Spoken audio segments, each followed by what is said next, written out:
હે ચામુંડ માના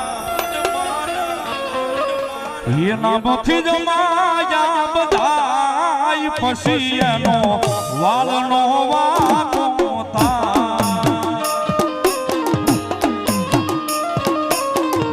સાહેબ મને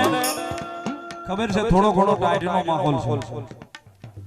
પણ તાળી નહીં પાડો ક્યાં બધી મજા નહીં આવે મારા નામની નહીં ભુવાના નામની નહીં માતા આવી છે ને એના નામની તાળી પાડવી છે થઈ જાય બધાના બે હાથ જેને આપ્યા હોય ભગવતીએ